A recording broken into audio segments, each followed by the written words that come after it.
Hello everybody, this is Gary. Today is Thursday, June 30th, 2022. It's 5:13 p.m. Eastern Standard Time in the United States in Rochester, New York, and this is my Coping with Schizophrenia blog entry for today. Well, today I had a scheduled meeting with my peer support specialist, and she canceled because I'm assuming she got sick and she wasn't able to stay at the clinic for the rest of the day. So my appointment was canceled and rescheduled to July 11th. Um, Next week I'm scheduled to see my psychotherapist on the 6th. I was also scheduled to see my primary care physician on the 6th, but she canceled because she's not going to be in the building that day. Um, so that appointment had to be rescheduled until September. Because I have no pressing medical issues that needed to be addressed right away anyways.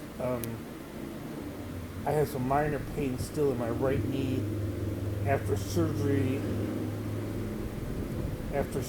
on my knee on May 13th. There's still some pain. It comes and goes. I take Tylenol and Motrin for the pain. As far as my psychiatric symptoms are concerned, my paranoia is not that bad today. My delusions are not that bad. My depression is not that bad. My anxiety levels were pretty high earlier in the day and sort of died down as time went by. I was able to stick to my daily schedule. I did work on my computer, did my exercise bike, my physical therapy exercises, and I'm doing this video, and I'll do some meditation later on.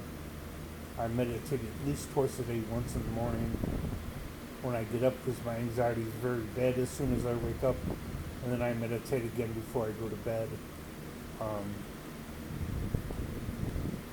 When I meditate, I usually use Zyprexa and Klonopin to help me relax. I do have a new psychiatrist who I haven't met yet. That appointment will be on, I believe, July 8th, 2 days after I see my psychotherapist. And this will be the first time that I have met this particular psychiatrist. I'm hoping it works out well. It's always hard to switch to a new psychiatrist, especially when you're changing psychiatrists every 1 to 2 years, which has been true for me for a while, because the clinic I go to is part of a teaching hospital, University of Rochester Medical Center, which means they have student doctors, student nurses, student teachers, and a lot of different student everything. And my psychiatrist will have an MD. He can prescribe medications, but he's in residency, which means he has a supervising psychiatrist above him help training him. And that psychiatrist is actually covering my prescriptions until I get to see my new psychiatrist on July 8th. So I will be with that new psychiatrist for 1 to 2 years, and then I'll have to change again. It's just the way the mental health system here in Rochester, New York works. It works in different ways in different parts of the country.